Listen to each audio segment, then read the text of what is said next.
Alright, YouTube, welcome back. I don't know if you can tell, but I'm sure you can. We're not in the wood shop. I'm actually sitting at desk today, and I got my computer in front of me. I got my phone with my notes, and just kind of want to cover the events of today. You know, that's what we're doing here at on How Zoo Talks. First, what do we got with my notes today? I would talk about the fuel prices. I'm sure everybody in this is acutely aware of fuel and what's going on in the world. But I didn't look today, honestly. I left the house this morning and I had a quarter tank, and we weren't doing a whole lot of traveling, like back and forth. We kind of stayed on the two jobs that we were on for the day, and I drove home at the end of the day, and on my way home the fuel light came on, so I'm definitely due for fuel. And I know some of you are going to say, oh, that's stupid, you should have filled it today because today's probably going to be cheaper than tomorrow, and you're probably right. But I just kind of I'm kind of fed up, right? I'm fed up like most of Americans right now with this fuel crisis and what's going on. And then, you know, it's been all over the radio and all over social media and all over the news that today we finally rejected Russian oil once and for all. But I will tell you that Europe is yet to ban Russian oil imports. So it's pretty interesting, you know. But we went on record today basically rejecting, and Russia threatened, I think they've actually threatened yesterday, saying that if we're to shut down Russian oil altogether, it's another act of war, if you will. And the global oil market's going to go to $300 a barrel. So, I mean, I guess we'll see. And you know, at this point, anything can happen. I don't doubt that it will. I don't doubt that it could go to $300. You know, because I don't think anybody's doing anything about it. Nobody seems to care. I did see Biden on TV, you know, denying accountability for shutting down the Keystone XL pipeline, saying that, oh, everything that it's simply not true that oil production in America is not at the level that it was, and they're actually taking credit, which is in a bizarre twist. They're actually taking credit right now for having the highest oil exports in history, which is not true. I mean, you can go on I forget what let me see if I can find the website. If you go on the EIA.gov, that's the energy website by our government, and it'll show you that we're not, you know, producing oil at the level that we were in 2019. And you know, and Psaki, I'll tell you what, man, Biden got really lucky, I guess, or it was really well planned, because without Psaki,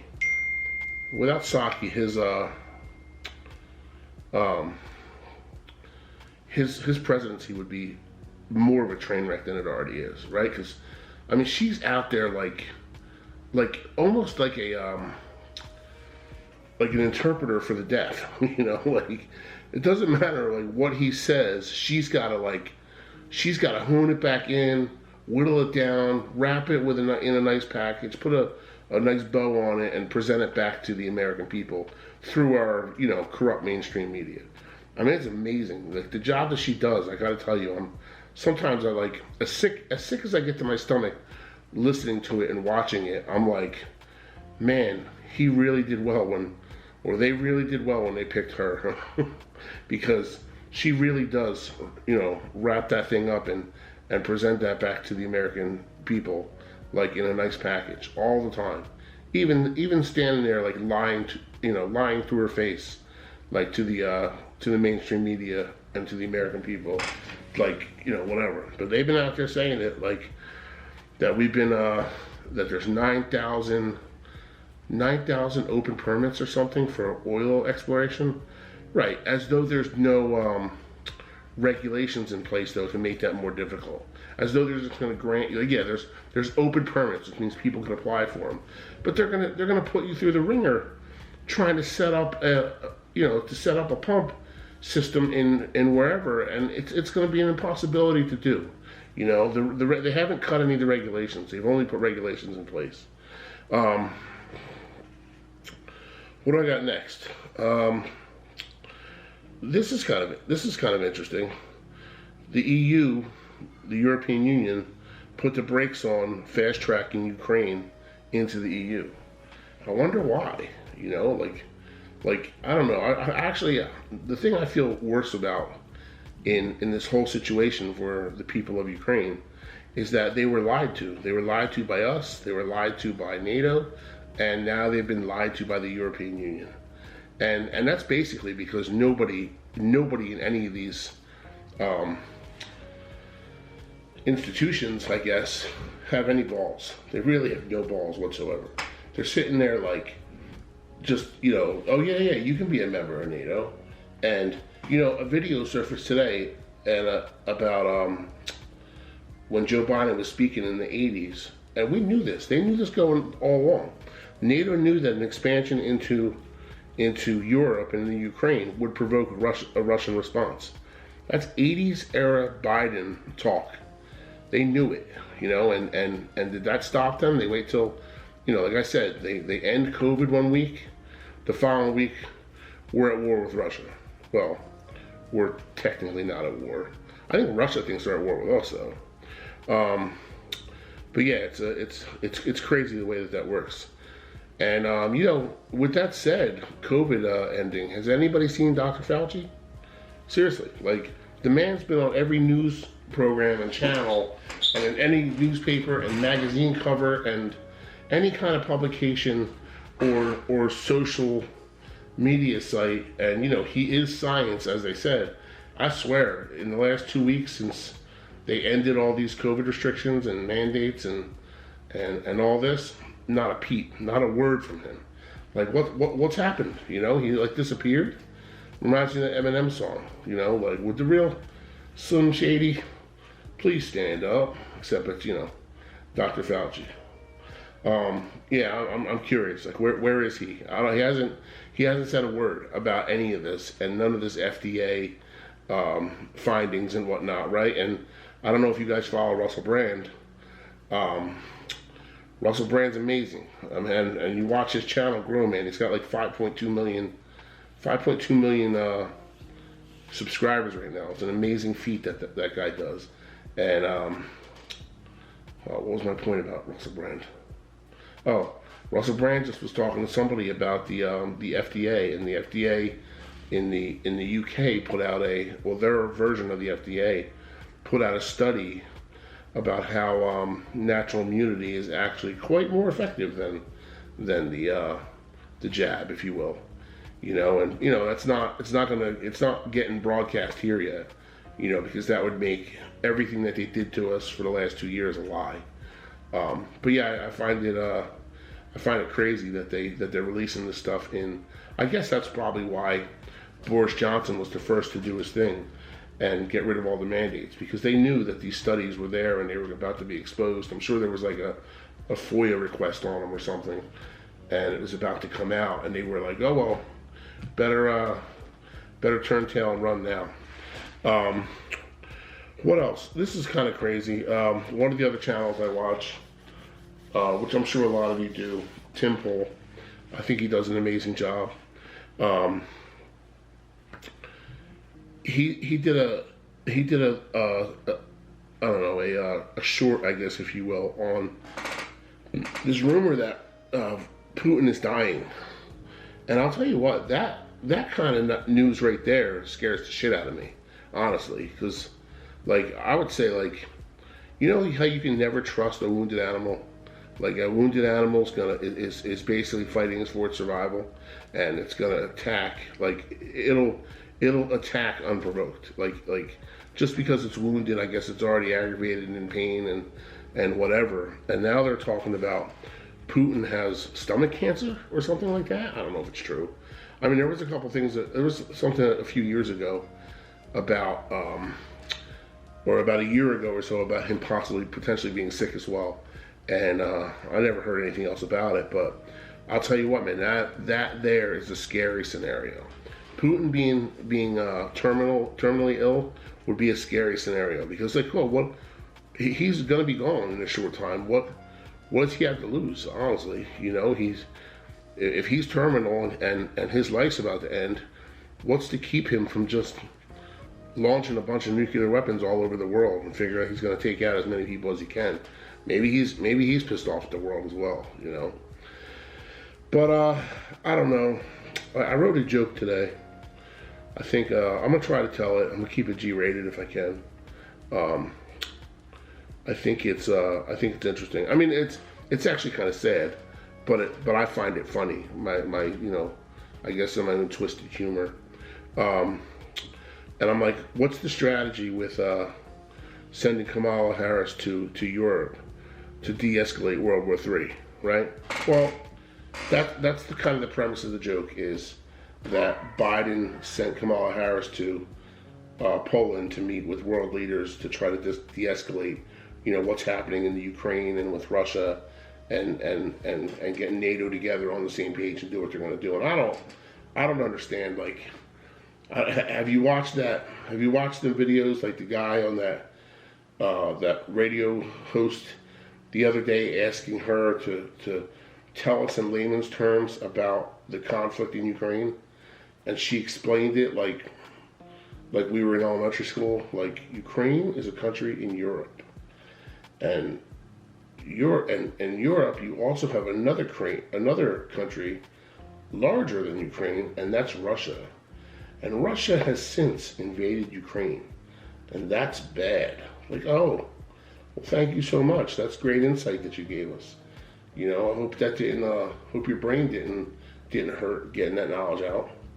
But anyway, it's a long kind of like rumored history with her.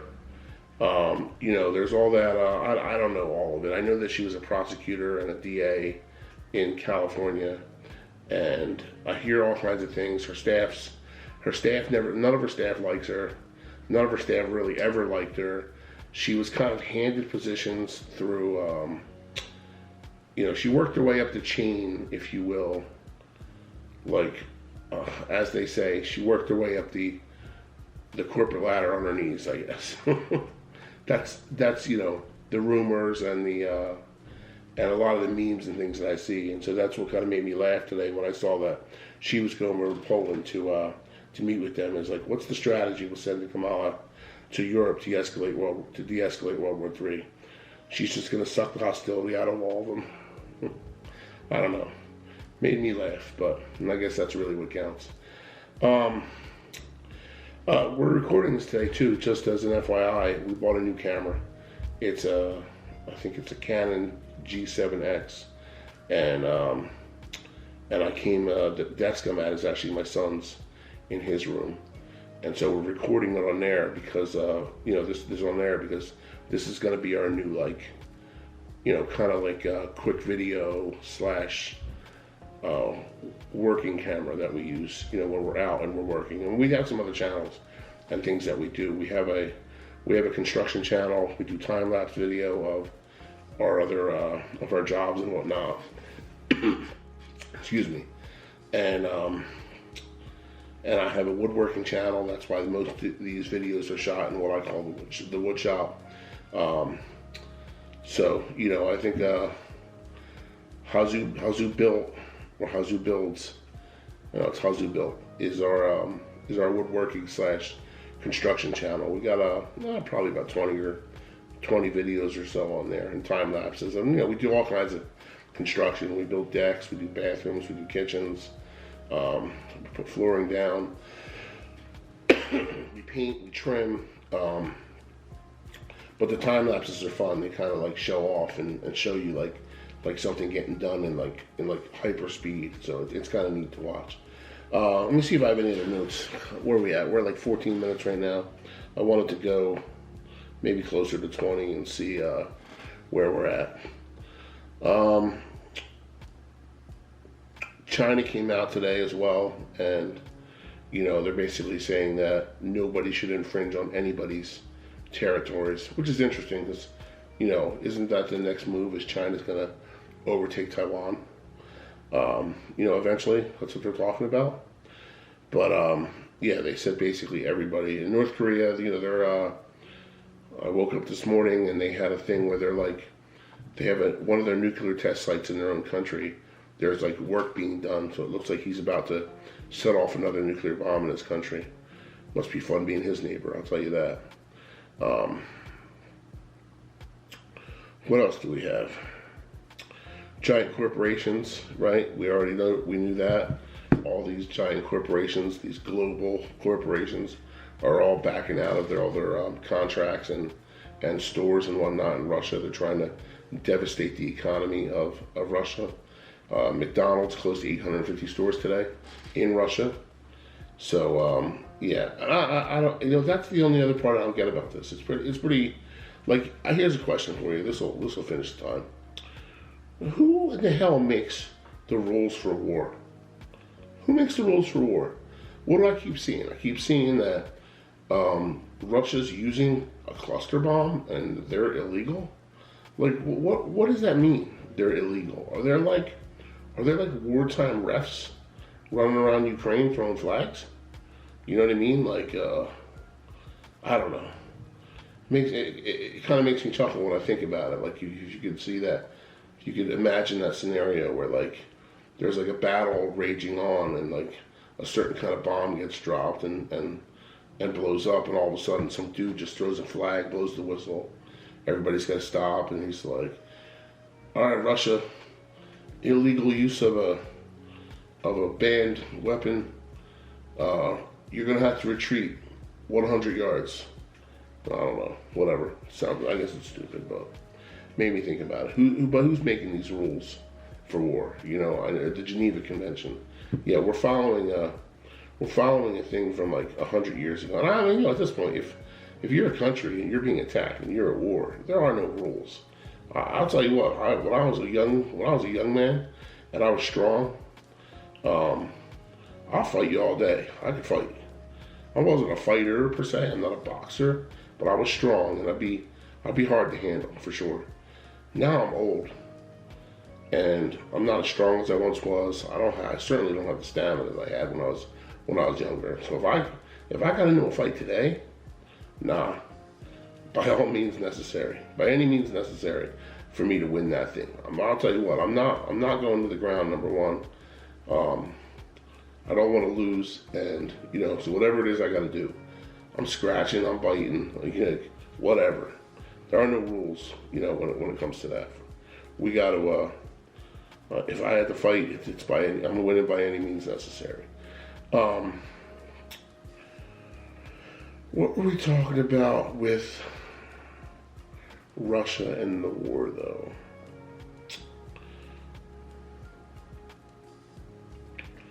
I don't know. I don't remember.